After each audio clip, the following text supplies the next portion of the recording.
En 2007, une étudiante de 18 ans est retrouvée poignardée dans son lit, porte verrouillée, fenêtre ouverte, et pendant 15 ans, personne ne sera arrêté. Comment un simple appartement étudiant a-t-il caché l'un des cold cases les plus troublants du Dakota du Nord? Dans les plaines battues par le vent du Dakota du Nord, là où les routes droites filent entre les champs comme des lames d'acier sous le ciel, naît, un 27 octobre 1989, une enfant que rien ne distingue encore aux yeux du destin. Elle s'appelle Anita Knudson. Elle ouvre les yeux dans un monde calme, à Velva, petite ville du comté de McHenry. Et le temps, d'abord, n'est qu'un fleuve tranquille. Son père se nomme Gordon, qu'on appelle aussi Gordy. Sa mère, Sharon. À leur côté grandit un fils aîné, Daniel, que tous finissent par appeler Danny. Dans cette famille, les jours se tissent de routines simples, de routes à parcourir, de repas partagés, de conversations au téléphone quand l'enfant s'éloigne. Velva est leur port d'attache. Une bourgade serrée autour de ces maisons basses, des lampadaires qui s'allument tôt l'hiver, des clochers qui veillent sur l'horizon. Anita traverse ses années d'école comme on suit la ligne blanche d'une route sous un grand ciel. Elle fréquente le lycée de Velva, Velva High School, où les professeurs la décrivent plus tard comme une élève appliquée, sérieuse, impliquée dans ses études. Une jeune fille concentrée, attentive, qui fait ce qu'on attend d'elle et tente un peu plus. Ces mots reviendront, plus tard, dans la bouche de ceux qui la connaissent, studieuse, engagée, investie. Ils composent son visage autant que ses traits. Elle termine son parcours au lycée, diplômée, prête à franchir le seuil du monde adulte. Devant elle se dessinent d'autres couloirs, d'autres salles de classe, une autre ville. Au printemps 2007, elle est étudiante à Minot State University. Minot, une ville plus grande, posée à une 60aine de kilomètres de Velva, comme un autre rivage au bout d'1 heure de route. Les mêmes champs, mais plus d'immeubles, plus de circulation, le poids d'un campus dans le cœur de la cité. Anita ne vit pas sur le campus. Elle loue un appartement hors des limites de l'université. Une adresse précise, inscrite dans les rapports, comme une cicatrice sur la pierre. 2401 11th Street NW, Minot, North Dakota. Un bâtiment modeste, un de ces blocs anonymes où s'entassent les histoires discrètes. L'appartement compte 2 chambres, un salon, une cuisine. Rien de somptueux. Un espace fonctionnel, un refuge d'étudiante. Dans la chambre d'Anita, un lit est dressé contre un mur. Un lit simple, des draps, une couverture. Une fenêtre aussi, donnant sur l'extérieur. Une ouverture ordinaire, avec sa moustiquaire, conçue pour laisser entrer l'air des nuits d'été, pas le mal. Pourtant, c'est par là que, plus tard, le destin donnera l'impression de se glisser. Anita ne vit pas seule. Elle partage l'appartement avec une colocataire. Nicole, que les proches et les journaux appellent Nikki. Nicole Rice à l'époque, parfois nommée plus tard Nicole Hensel ou Nicole Rice Hensel dans certains documents. Elle aussi est liée à Minot State University.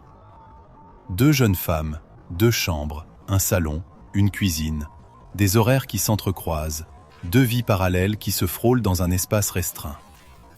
Les journées suivent un rythme que les saisons imposent. Nous sommes à la fin du semestre de printemps 2007. Sur le campus de Minot State University, les étudiants terminent leurs examens, rendent leurs travaux, font leurs cartons.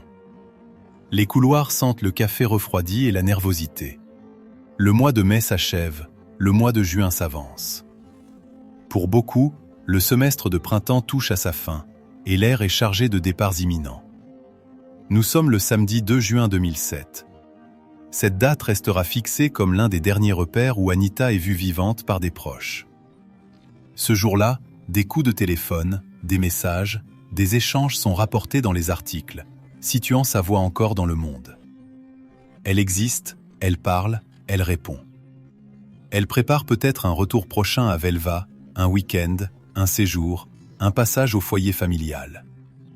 Les sources publiques évoquent ces derniers contacts, ces traces ténues d'un quotidien qui se prolonge.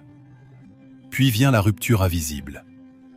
Après ce 2 juin, où autour de cette date, la voix d'Anita se tait. Le dimanche passe, le lundi approche. À Velva, la maison des Knudson se remplit d'une inquiétude diffuse. Habituée à ces appels, ses parents constatent une absence. Anita téléphone régulièrement, c'est une habitude, un fil solide tendu entre Velva et Minot. Elle ne le rompt pas sans raison. Elle ne disparaît pas sans un mot. Les jours se succèdent. Début juin 2007, Gordon commence à composer le numéro de sa fille plus souvent. Une fois. 2 fois. 3. Les sonneries montent, décroissent, se perdent dans le vide. Pas de réponse. Il laisse des messages. Il attend. La nuit tombe, se relève, retombe encore. Le silence d'Anita s'épaissit, comme une brume sur la route entre Velva et Minot. À un moment, la tension devient insoutenable. Nous sommes au matin du lundi 4 juin 2007. Gordon décide de ne plus attendre. Il quitte Velva. Il monte dans sa voiture. Il prend la route en direction de Minot. Les champs s'effacent dans ses pensées. Il ne regarde plus vraiment le paysage. Dans sa tête, une seule question résonne. Où est Anita? Pendant qu'il roule, le monde semble ordinaire. Les camions poursuivent leur course, le vent balaie les plaines, le soleil grimpe. Mais pour lui, chaque kilomètre qui le rapproche de Minot est un battement sourd. Il se souvient de sa fille enfant, de ses études, de ses projets. Il pense à une panne de téléphone, à un examen prenant, à un contretemps banal. Il tente de se rassurer. La route ne lui répond pas. Il atteint enfin Minot. Les rues s'ouvrent devant lui, familières et étrangères à la fois. Il se dirige vers le 2401 11th Street Northwest. L'adresse bat dans sa tête comme une incantation. L'immeuble se dresse, simple bloc d'appartements. Aucun signe extérieur de drame. Des voitures garées, des fenêtres, des portes closes. Gordon s'avance vers l'appartement d'Anita. Il se tient devant la porte. Il frappe. Il appelle sa fille. Le silence lui répond. Il essaie la poignée. La porte est verrouillée. Ce détail restera, plus tard, un caillou dans le récit. Une porte d'entrée verrouillée, une forteresse close autour du mystère. Ce verrou est un mur, mais pas le seul.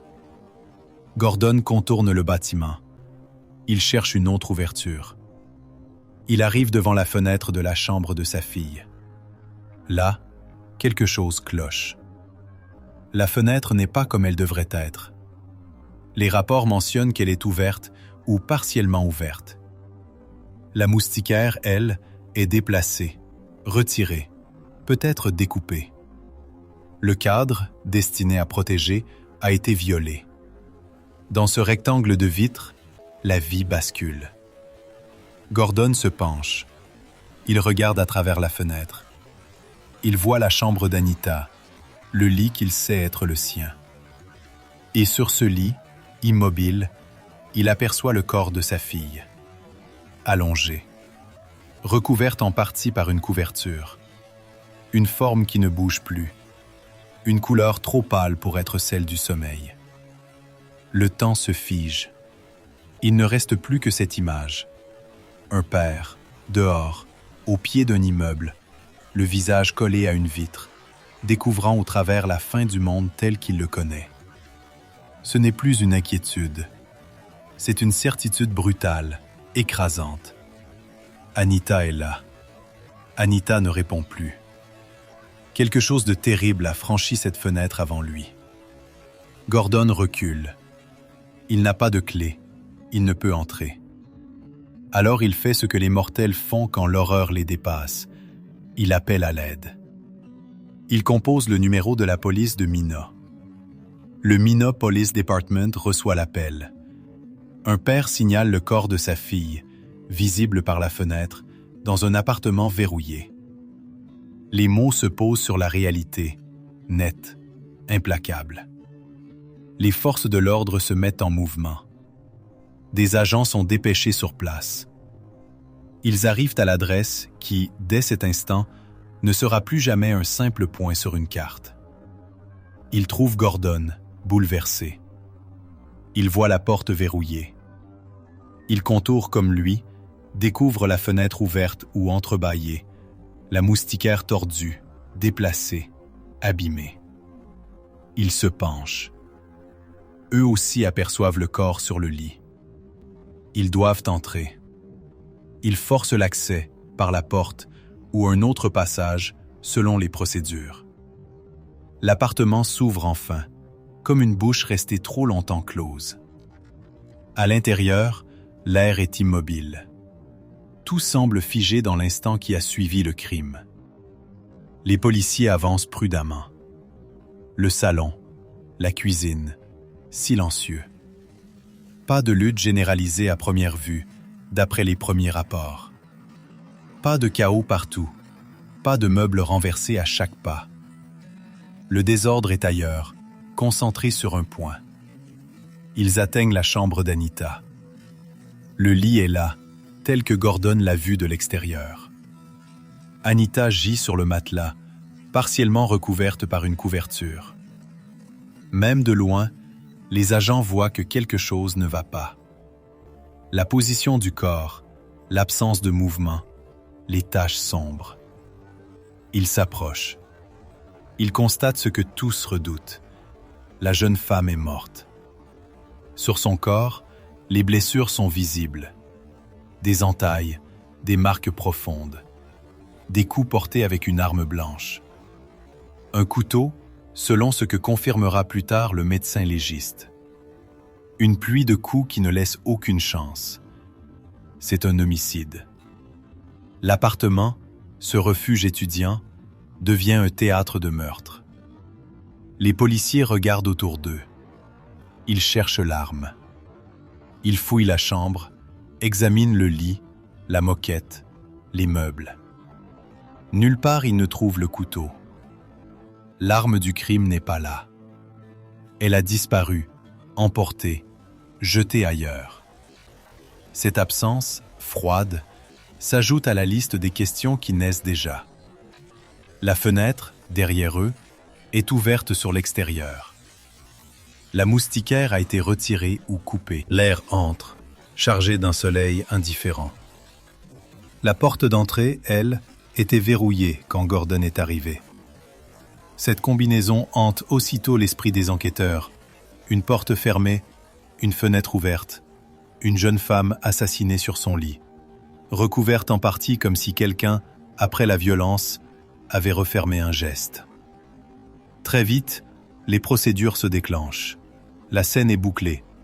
Les rubans jaunes s'installent, traçant une frontière entre le dehors et le dedans. Le Minot Police Department prend en main l'enquête. Le médecin légiste est appelé. Gordon, tenu à distance, doit regarder de loin les allées et venues autour du dernier lieu de vie de sa fille.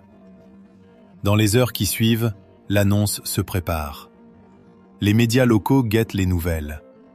Les informations officielles tombent, mesurées, pesées. Le Minot Police Department confirme la découverte d'un corps. Puis, rapidement, un mot se détache. Homicide. La victime est identifiée comme Anita Knudson, 18 ans, étudiante à Minot State University. La ville l'apprend. Le campus le reçoit comme une onde de choc. Les premières 24 heures s'ouvrent comme un compte à rebours. L'enquête pour homicide démarre. Les agents du Minot Police Department, possiblement aidés, selon les besoins, par d'autres agences de l'État, se mettent à l'œuvre. Ils doivent capter ce que le temps n'a pas encore effacé. Chaque minute perdue emporte un indice, dissout une trace. Ils commencent par interroger ceux qui se trouvent à portée de voix. Gordon est l'un des premiers. On lui demande quand il a parlé à sa fille pour la dernière fois. Quels étaient les derniers mots, le dernier appel, la dernière date certaine? Les enquêteurs remontent le fil jusqu'au 2 juin. Ils resserrent la chronologie. Ils essaient de savoir quand la lumière s'est éteinte dans la vie d'Anita. Un autre nom surgit aussitôt, incontournable. Nicole. Nicole Rice, la colocataire, parfois désignée comme Nicole, Nikki, Enzel dans les articles ultérieurs. Elle partage l'appartement, elle connaît les habitudes d'Anita, elle sait les allées et venues. La police la contacte sans attendre.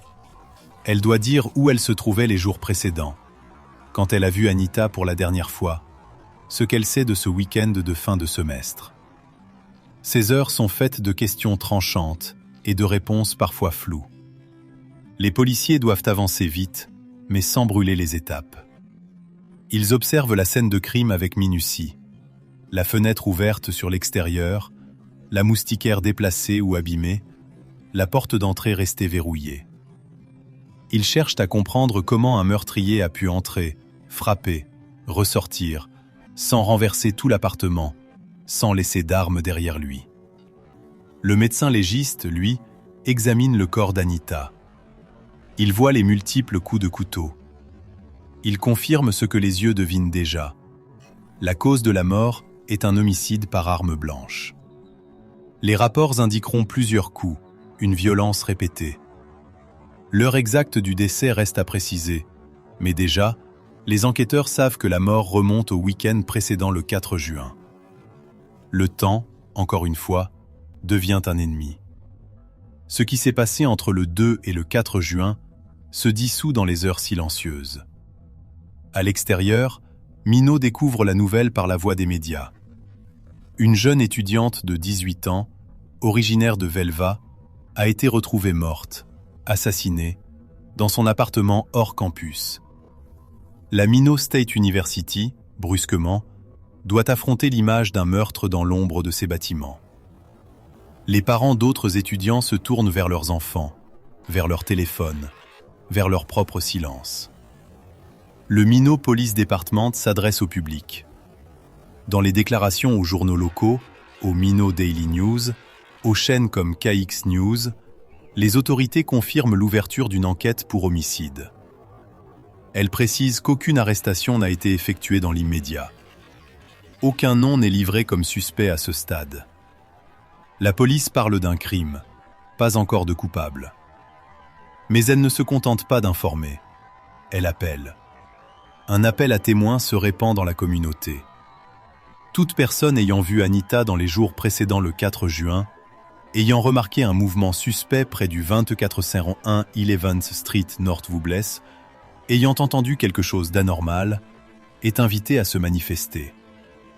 Les enquêteurs veulent savoir qui a franchi cette porte, qui s'est approché de cette fenêtre, qui a circulé dans ce quartier au début du mois de juin. Dans les premières 48 heures, les policiers interrogent, consignent, resserrent leurs filets. Ils prennent des notes sur les trajets d'Anita, ses projets de retour à Velva, ses derniers contacts connus.